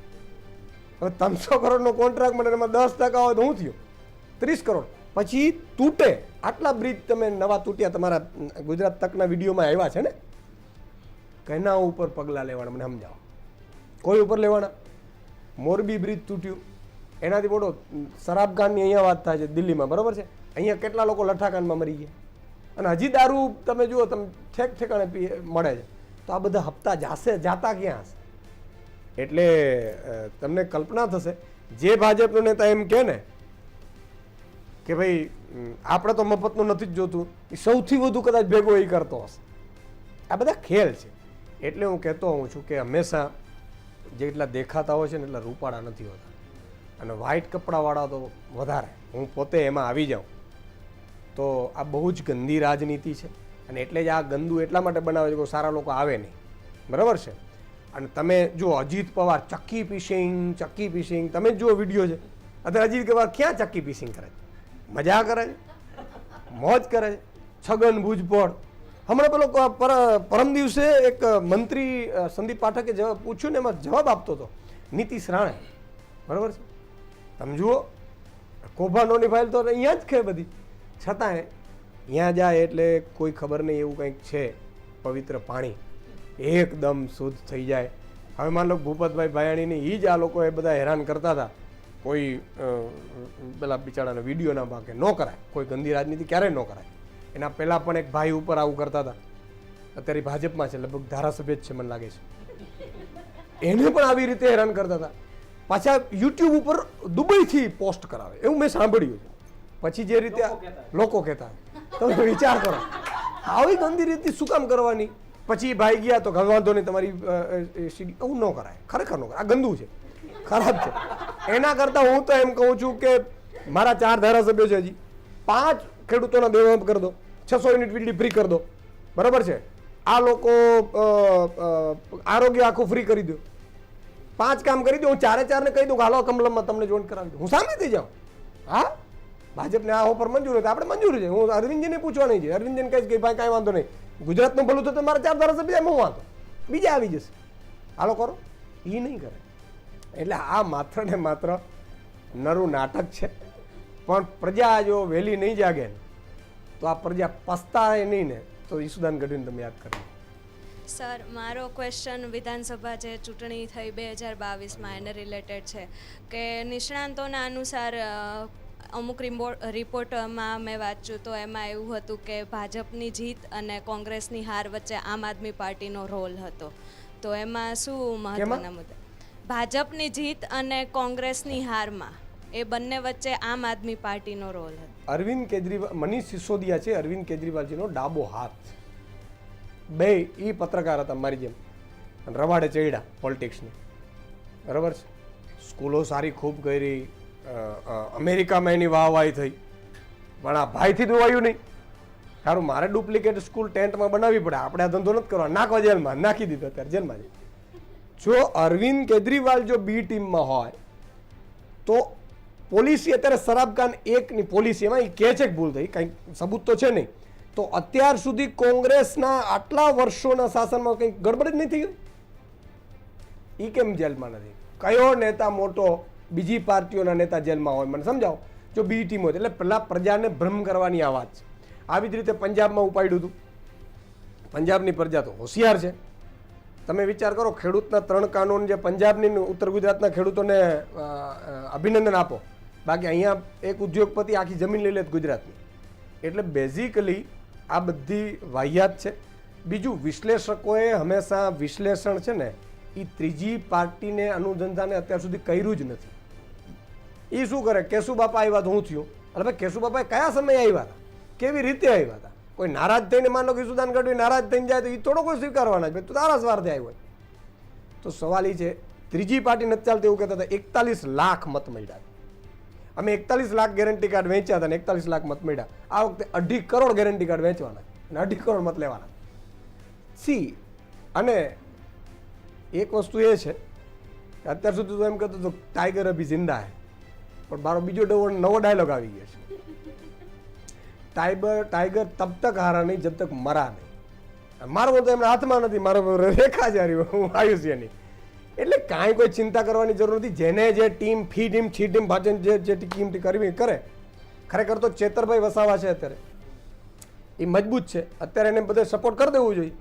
શું કામ છોટુભાઈ વસાવાને અને બીજાને ભાજપને આ બધા ઊભો કરવાની જરૂર છે? એટલે કોઈ ટીમો નથી, આપણે એકલા જ છીએ અને 27માં એક જ ટીમ હશે, એ આમ આદમી. વાત ભરૂચની કરીએ, આમ પણ અત્યારની સ્થિતિ જોતા ઈશુદાનભાઈ એવું લાગે છે કે 2024માં તમારી એક રે ઓફ હોપ એટલે આશાનું કિરણ એક ભરૂચ તમને દેખાતું હશે, પરંતુ ત્યાં થોડા પોલિટિકલ સિચ્યુએશન આપને કહી દઉં, આપને ખબર જ હશે. મુમતાઝ પટેલ છોટુ વસાવાને મળી જાય છે, ફૈઝલ પટેલ ભરૂચમાં બોર્ડ મારી દે કે હું તો લડીશ. હમણાં પ્રચાર કરવા નીકળી ગયા હતા ફૈઝલ પટેલ, એટલે અહેમદ પટેલના પુત્ર અને પુત્રી એ પ્રયાસ કરે છે. છોટુ વસાવા તો છે જ, મહેશ વસાવાને પણ ચૂંટણી લડવી છે. 6 વખતથી સાંસદ મનસુખ વસાવા છે. હવે આટલા જૂના જોગીઓ અને આટલા પોલિટિકલ મજબૂત બેકગ્રાઉન્ડમાં તમને વિશ્વાસ છે કે ચેતર વસાવા આમ આદમી પાર્ટીની નૈયા પાર કરી દેશે? જો પહેલાં તો અમે કોઈ નૈયા પાર કરવા માટે રાજનીતિમાં નથી આવ્યા. અમે પ્રજા ચૂંટશે એટલે કામ કરીશું. આ જ આદિવાસી સમાજનો જો ભાજપના અને કોંગ્રેસના આટલા સાંસદો રહ્યા, ભાજપના સાંસદો અને મંત્રીઓ ઉકાળ્યું હોત તો તમારે આ ધંધો શું કામ કરવું પડે? આજે પૈસા કાંઈક ક્યાં લાગુ કરે છે? આજે આમ આદમી પાર્ટીની સરકાર હોત તો પૈસા એક લાગુ થઈ ગયો હતો અત્યારે ગુજરાતમાં. કેમ ઝારખંડમાં હેમંત સોરેને લાગુ કરી દીધો? ને પેક્સા એટલે સાહેબ આદિવાસીઓની જીવન સંજીવની છે. તમે એક ગ્રામ સભ્યને પૂછ્યા વિના ન કરી શકો. બીજું કે ચેતરભાઈ વસાવા મજબૂત લીડર છે, તો એ લડી રહ્યા છે અને મજબૂતાઈથી જીતીશું. અમારા માટે જીત કે હાર ઇમ્પોર્ટન્ટ નથી. માનો કે ઈશુદાન ગઢવીને હરાવી દીધા, હાલો કોઈએ પણ હરાવ્યા હોય તો ઈશુદાન ગઢવી થોડો હાર્યો છે, એ જનતાએ થોડી ભૂલ કરી, કાલે જ જનતાને અફસોસ થાય છે, હવે પાછી ચૂંટી લે. એટલે આમાં કંઈ આપણે તો એવું નથી કે લૂમ લઈ લેવાનું છે અહીંયા કે ભાઈ આ દ્રાક્ષની લૂમ ચાલો તોડી જ ના આપણે લઈ જ લેવાની છે. એ તો કોને ને કે જેને એમાંથી માલ બનાવવું હોય એને. મતલબ ચેતરભાઈને સાંસદ બનાવશે એટલે એ વિસ્તારમાં સ્કૂલો શરૂ થશે ને એ વિસ્તારના પ્રશ્નો ઉઠશે ને સંસદમાં ગાજશે ને પછી સંસદમાં ચેતરભાઈને તકલીફ પડશે, આ લોકો ફરીથી કેસો કરશે. તો અમે તો જેલમાં જઈને આ ખેલ કરીએ. તો સવાલ એ છે, માની લો કે હું તમને એક બીજો દાખલો આપું, પેપર લીક થયો તો મારા દીકરાનો તમે પેપર એક દાખલો આપો એ પહેલા એક નાનકડો વચમાં સવાલ, થોડું ક્લેરિફિકેશન. પ્રદેશ અધ્યક્ષ છો આપ, મુમતાઝ પટેલ જો ગઠબંધન ન થયું, જો આમ આદમી પાર્ટીના ફાળે ભરૂચ બેઠક ન આવી, જો મુમતાઝ પટેલ, છોટુ વસાવા, મનસુખ વસાવા લડે છે, તો શું આમ આદમી પાર્ટી નક્કી કરી ચૂકી છે કે ચેતર વસાવા લડશે જ સામે, મુમતાઝ હોય, ફૈઝલ હોય કે મનસુખ વસાવા હોય? જો ગઠબંધન છે એ ભાજપને જે ખરાબ નીતિઓ છે અને દેશ વેચવા કાઢ્યો છે એના માટે છે. દેશને બચાવવો હોય તો મજબૂત લીડર જ ચાલશે. મજબૂત લીડર ચેતર વસાવાથી કોઈ છે જ નહીં. તમે પોતે અહીંથી, હું એમ કહું ગુજરાત તકને અહીંથી કહું છું 500 ફોન કરાવો દરેક વિધાનસભા, અમે તો કરાવતા હોઈએ છીએ, અમને ખબર છે. સર્વેમાં ચેતર વસાવા જ આવે છે. તો પછી ભાજપને જીતાડવા માટે ખેલ કરવા હોય તો ચેતર વસાવા તો લડશે. ગઠબંધન ન થયું તો શું? ચેતર વસાવા લડશે, કન્ફર્મ લડશે અને જીતશે. અને માની લ્યો કે ચેતર વસાવા લડે છે, કોંગ્રેસ તરફથી એવું નક્કી થાય અથવા તો ગઠબંધનમાં મુમતાઝ પટેલનું કોંગ્રેસ નામ આગળ રાખે તો? નહીં, કોંગ્રેસ નહીં કરે, એ તો નહીં તો કોંગ્રેસ છે ને, એ તો ન કરે, તમે કેમ નક્કી કરો? અમારું ગઠબંધન થતું હોય કેન્દ્ર લેવલે અમને ખબર હોય ને, થોડી ઘણા અમને અણસાર આવતા હોય. કોંગ્રેસ છે એ જે ઉપરની લીડરશીપ છે એ હંમેશા ખૂબ લાંબુ વિચારતી હોય છે. ખડગેજીને પણ ખડગેજીએ કહ્યું કે 24માં ચૂંટણી આ લોકો જીતી જશે તો પછી આશા ન રાખતા 29માં થાય, નો એ થાય. આ તમે એનું બોલીએ છીએ પછી એવું આવે ફરફર્યું ભાઈ હવે બંધ આવ્યા તો આ સેન્સરશીપ છે. એટલે આ બની આ 24ની ચૂંટણી છે ને એ ભારતનો નાગરિકની સ્વતંત્રતાનો પણ શું થશે એ ખબર નથી. એટલે આ બધાના માટે જે લોકો ફૂમકા મારે, અત્યારે આ બધા લોકો હું કામ જોઈનિંગ કરાવે, બધા પાપના ભાગીદાર થાય એટલે આ જોઈનિંગ કરે કે હું કંઈક બૂચ મારી આવું, તું મારી જોડે હોય તને પાપ લાગવાનો. આ ખેલ એવો કરે ભાજપ. એટલે ખડગેજીએ કહ્યું છે કે 24 પછી ચૂંટણી રહેશે કે નહીં એ ખબર નથી. એટલે એ બધા સમજદાર છે અને એમને ખબર છે કે ભાઈ ચેતર વસાવા કેટલા મજબૂત લીડર છે અને મજબૂતાઈથી અમે જીતવાના છે. અચ્છા ઈશુદાનભાઈ, તમે હમણાં વાત કરી કે એક વખત હારી ગયા પછી બની શકે કે જનતા ફરી પાછા ચૂંટે, તો 2024ની લોકસભાની ચૂંટણીમાં ઈશુદાન ગઢવી લડશે કે કેમ, અને લડશે તો કઈ બેઠક હશે? એ પતા હું કેમ અત્યારે ખોલું? અરે અત્યારે બધા ભેગા થયા છે વિદ્યાર્થીઓ પણ, હા કોઈ પણ 3 ઓપ્શન આપી દો, કોઈ પણ 3 બેઠક કહી શકો. વાંધો નહીં, તમારે જવાબ જ મોઢામાં આંગળી નાખીને લેવો છે તો એટલે કહી દઉં કે ઈશુદાન ગઢવી, મેં કીધું ને કે ચૂંટણી લડવી, હારવી, જીતવી, મુખ્યમંત્રી બનવું એના માટે ક્યારેય નથી એવું. પણ 2027ની તમે વાત કરો છો, હમણાં મુખ્યમંત્રી લેવલ, અત્યારે લોકસભા માટે. પણ હું એમ કહું છું કે મારી સરકાર હશે જ અમારી, એમ એટલે આમ આદમીની તો હશે એ નક્કી છે. તો અરવિંદજી માન લો કે આદેશ કરશે કે માન લો કે અમારે ગઠબંધનમાં સીટ શેરિંગ આવી અને માન લો કે અમને જે સીટ આવે છે અને એમાં માની લો કે અરવિંદજી એમ કહે છે કે ઈશુદાન તારે અહીંયા લડવું પડે તો હું લડીશ. માની લો કે એ અરવિંદજી ઉપર મારું તો છોડ, કારણ કે હું પ્રદેશ અધ્યક્ષ છું. બીજા લોકો ઉપર માન લો કે હોય તો હું કહી શકું કે આ લડશે, આ લડશે, આ લડશે. હું મારી વાત તો વરરાજો પોતાને તો એ ન કરે ને, પણ અરવિંદજી આદેશ કરશે તો ચોક્કસ લડીશ. એ ન કહો પણ હોઈ શકે, મારા વતન બાજુની હોઈ શકે.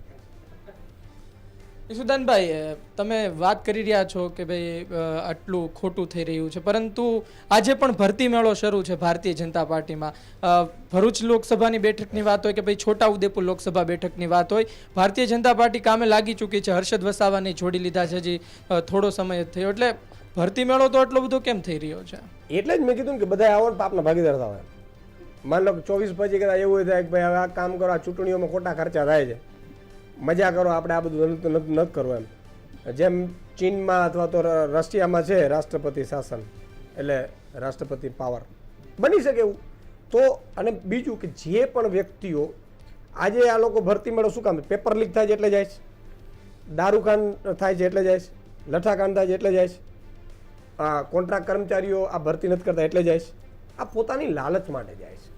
જે લોકો ભરતી મેળામાં જાય છે એને કાં તો પોતાના ધંધા ચાલે, કાં ક્યાંક બિચારાની આપણે દેશી ભાષામાં કહીએ આંગળી ચીચોડામાં આવી ગયો, જેમ ઘણાને આવી ગઈ બિચારાને, બરાબર. આંગળી ચીચોડામાં આવી એટલે હું કરવાનો જ ભાઈ.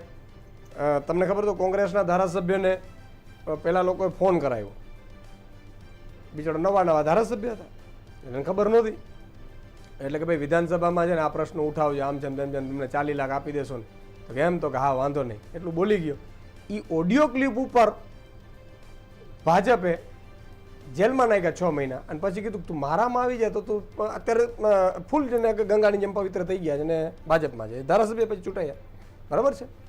ભાજપની નીતિ બહુ ક્લિયર કટ છે, પ્રજાહિતને કામ નથી કરવા, પ્રજાનો ઓપ્શન કોઈ ન આપવાનું. માનો ઈશુદાન ગઢવી અત્યારે લડી રહ્યો છે તો એને ક્યાંક ગમે તે ફસાવો નહીં તો પછી પ્રજાનો ઓપ્શન બનશે ને. પ્રજા તો થાકી જ ગઈ છે, પણ પ્રજા વેર વિખરાયેલી, કાંઈ ખબર જ ન હોય. હવે પ્રજા બાળકને તમે પ્રાઇવેટ સ્કૂલમાં મોકલવા જાઓ છો, એની મમ્મી નક્કી કરે કે ભાઈ આ ભાજપના કારણે મારે આજે પ્રાઇવેટમાં મારી વાત લાગે છે, તે દિવસે આ કોઈ બુચસિયા કામ નહીં આવે. તોડજોડની રાજનીતિ ચાલી રહી છે. 4 ધારાસભ્યો હવે આમ આદમી પાર્ટીના રહ્યા છે. લોકસભા પહેલા શું વધુ એક વિકેટ પડશે? કોઈ વિકેટ નહીં પડે. અને જો હું હજી પણ કહું છું કે મેં 5 આ કામ કરી દે તો હું 4 હું કમલમમાં લઈને જાઉં ને, હું વાંધો, હું ઓફર આપું છું ને ભાજપને. હું અરવિંદજીને કહી આવીશ કે ભાઈ સાહેબ મારે આ પ્રજા માટે આટલું કરવું પડે. છતાંય જો આ તો આ કેવું છે, ભાજપની નીતિ છે એ કોઈ પણ ભોગે ખતમ કરવાની. આજે તમે વિચાર કરો કે મારો આ બોલી દઉં તમને, મેં 100 કર્યો, હું ડબલ રોલ કરું. માનો ડૉક્ટર હોય તો એ ઓપરેશન કરવા જાય વાંધો આવે કોઈને? ભાઈ એ નેતા હોય અને સાંજે 1 કલાક ઓપરેશન કરી આવે પોતાની હોસ્પિટલમાં, કોઈની પણ હોસ્પિટલમાં, એમાં કોઈને વાંધો હોવો જોઈએ? ના હોવો જોઈએ. કોઈ વકીલ હોય એ એકાદ, મતલબ ચિદમ્બરમ ફાઇનાન્સ મિનિસ્ટર હતો, ગૃહમંત્રી હતો ને, અહીંયા હાઈકોર્ટમાં આવતા હતા, સુપ્રીમ કોર્ટમાં જતા હતા. તો મેં એવું વિચાર્યું કે ભાઈ પ્રજા માટે ચાલો ને એક વધારે રોલ, તો હું ગયો તો એ ચેનલમાં ઈડીની નોટિસ પટકાઈ. બોલો, અલા ચેનલ વાળાને તો મૂકો યાર, ઈડી આવી ગઈ ત્યાં. મારું કહેવાનું મતલબ બહુ સ્પષ્ટ છે કે પ્રજાએ સમજવું જોઈએ. જો પ્રજા દવાખાને જાય, લાગવગ આવે, એને પોતાને સારવાર ન મળે, છતાંય જો એને કમરને આપવું હોય ને તો ત્યાં સુધી કોઈની દવા નથી, ત્યાં સુધી આ બુચસિયા જ રાજ કરશે. અપકમિંગ જે ઇલેક્શન છે એમાં તમારા શું પ્લાન્સ અને સ્ટ્રેટેજી છે? બિલકુલ, જો ઇન્ડિયા ગઠબંધન લડશે એટલે સ્વાભાવિક છે કે અમે જૂની પેન્શન યોજનાથી માંડી અને તમામ મુદ્દાઓ લેશો. કોઈ પણ ચૂંટણીઓ છે ને એ મુદ્દા આધારિત લડાય અને લડાવવા જોઈએ. ગુજરાતમાં અને જે રીતે ભાજપે નવી રણનીતિ કાઢી છે એમાં તમે જુઓ, 14માં એ લોકો કહેતા હતા કે 2 કરોડ નોકરીઓ આપીશું. હવે એ એમ નથી કહેતા 24માં કે અમે નોકરીઓ આપીશું. શું કામ? એને ખબર પડી ગઈ કે હવે નોકરીઓથી આપણે મેળ નહીં પડે. 14માં એ લોકો એવું કહેતા હતા, હું તો એમ કહું છું કે એમના વિડીયો છે યુટ્યુબ ઉપર, તમે સર્ચ મારશો એટલે આવી જશે. એ એવું કહેતા હતા કે ભાઈ ડોલર કેમ નીચે જાય, રૂપિયો ડોલરની સરખામણી જવું જ ન જોઈએ.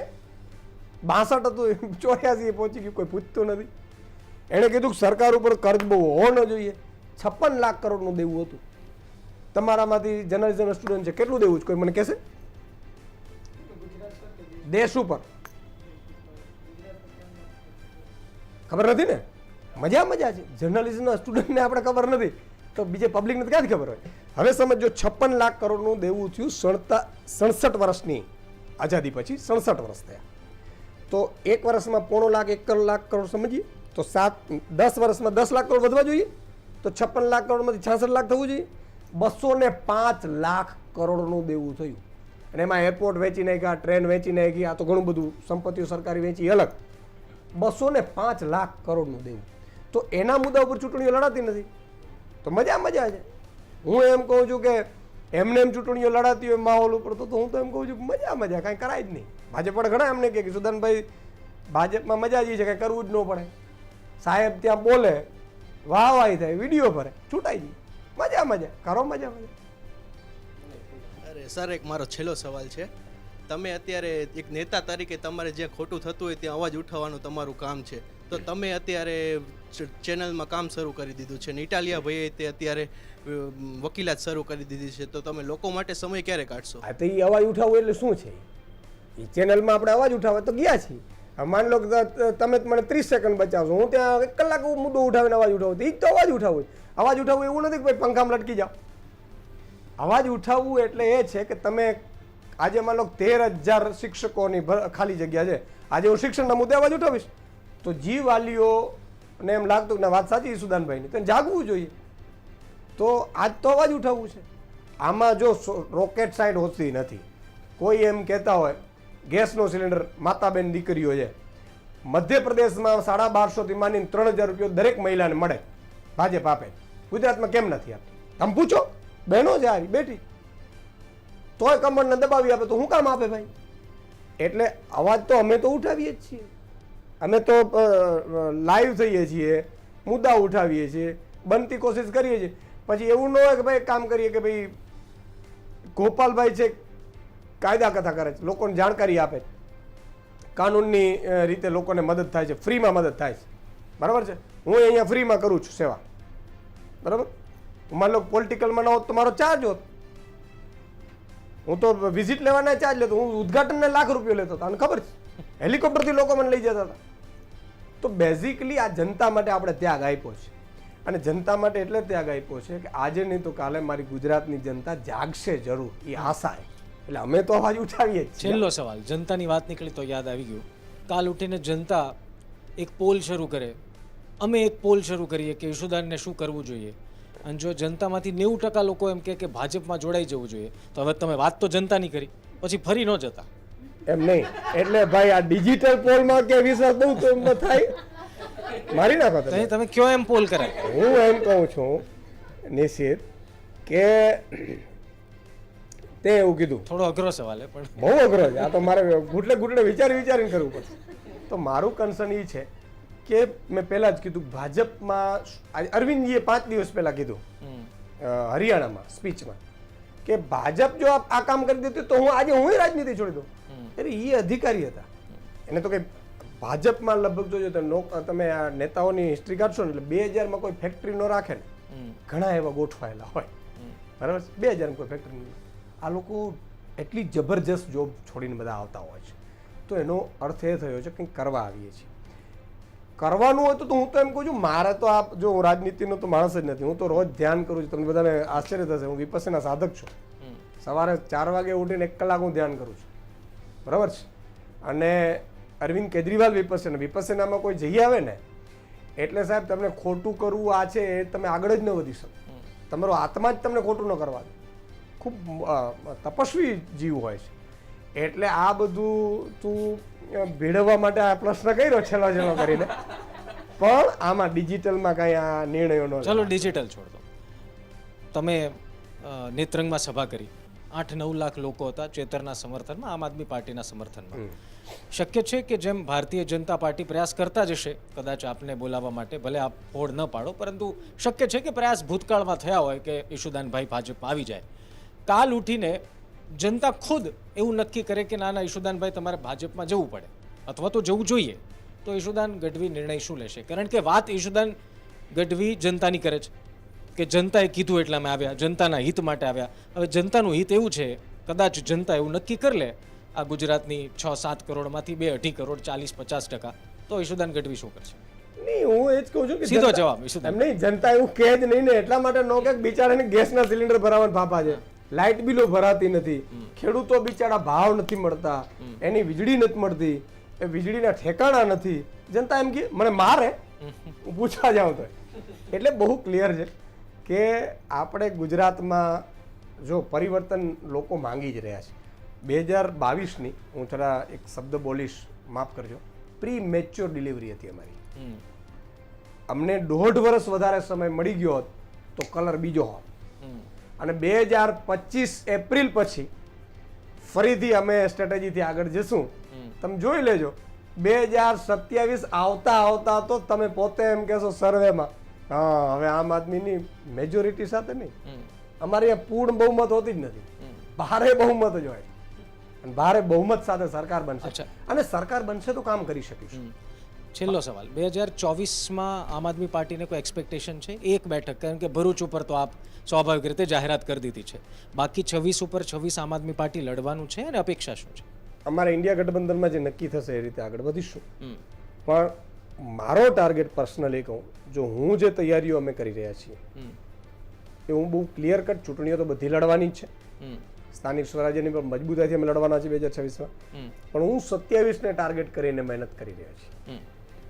182 મજબૂત ટનાટન અરવિંદ કેજરીવાલજીની વિચારધારાવાળા વ્યક્તિઓ કે પછી જુઓ, હવે દિલ્હીમાં એકે ડગડગતું નથી, પંજાબમાં ડગડગતું નથી, અહીંયા સરકાર આવે, માન લો કે આ તો એવું બને કે 5-10 જ વધારે હોય તો આ તો ક્યાંક રિસોર્ટો ખેલ કરાવે, બરાબર? તો બેઝિકલી અત્યારે મને અરવિંદજીએ જે કામ સોંપ્યું છે એ બહુ નીટ એન્ડ ક્લીન સ્ટ્રેટેજી સાથે છે અમારું, કે ભાઈ 182 ઉપર આપણે કેમ મજબૂત થઈ શકીએ અને વિધાનસભામાં. અને આ વખતના 27ના મુદ્દા તો તમે જોઈને ચકિત થઈ જશો. અત્યારે અમારે એટલે મૂળ આમ આદમી પાર્ટી, ગુજરાત આમ આદમી પાર્ટીનું વિઝન 2027 છે, 24 નથી. નહીં 24માં તો ભાઈ અમે જે ઇન્ડિયા ગઠબંધનમાં હશે તો લડીશ જ ને. તું પાછા હેડલાઇન્સ મારી દે કે ઈસુદાન ગઢવીને આવું તો એવું નહીં ચાલે. એમાં હું બહુ ક્લિયર કહી દઉં કે ઇન્ડિયા ગઠબંધનમાં જેટલી સીટો અમારા ફાળે આવશે એટલી અમે મજબૂતાઈથી લડવાના છીએ, મજબૂતાઈ. અચ્છા, આમ આદમી પાર્ટી હેટ્રિકની વાત કરે, 26 ભાજપ જીતવાનું છે. ભાજપ એવું કહે છે 26 અમે ફરી જીતવાના છીએ. ગઠબંધન થાય ન થાય, આપને શું લાગે છે? મને એવું લાગે છે કે ભાજપ આ વખતે 26માંથી 26 નહીં લઈ જાય, પહેલી વસ્તુ. અને બીજું કે આ લોકો 400 પાર કરે છે. ગયા વખતે 300 પાર કહેતા હતા અને 303 આવી. હવે 400 પાર કહે છે અને 404 આવે તો ઈવીએમ હોય તો જ આવે, બાકી તો શું કામ આવે? અચ્છા જી, ચૂંટણી પહેલા સીધું ઈવીએમ? એમ નહીં તો એને કેમ ખબર પડી કે 404 આવે? નહીં તો એમ તો તમે જેમ કીધું 182 માંથી અમે ભારે બહુમત અમે ભારે બહુમત કીધું, મેં એવું કીધું કે 182 માંથી 181 આવશે. એ તો તમને ખબર છે ઈશુદાનભાઈ કે નેતાઓ આંકડો તો કે, પણ હવે ચૂંટણી પહેલા સીધું ઈવીએમ પર નહીં. આ તો હું કહું છું, તો આટલું બધું કોન્ફિડન્સ કેમ છે?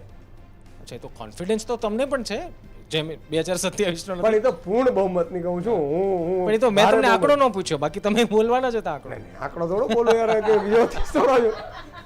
મારી ઈચ્છા હોય એટલી, એટલે બરાબર, પણ આટલી આવશે જ એવું તો કેમ ખબર પડે? ઠીક છે, એટલે સવાલ ઈ જ છે. પણ આ વખતે એ લોકો લગભગ 200 ક્રોસ નહીં કરે. ઓકે. કેન્દ્રમાં ગુજરાતમાં 26 માંથી 26 નહીં જાય. કેટલી જશે એ તમે જોજો અમારે જેટલે ભાગમાં કઈ રીતે આવે. ઈશુદાનભાઈને શું લાગે છે? નહીં, 26 ભાગમાં આવે પછી થાય ને. અચ્છા, હજી અમારે ઇન્ડિયા ગઠબંધનમાં બધું નક્કી થાય પછી અમે તમને કહેશું કે હવે કેટલી જાય. ઠીક છે. ખૂબ ખૂબ ધન્યવાદ ઈશુદાનભાઈ અમારી સાથે જોડાવા બદલ.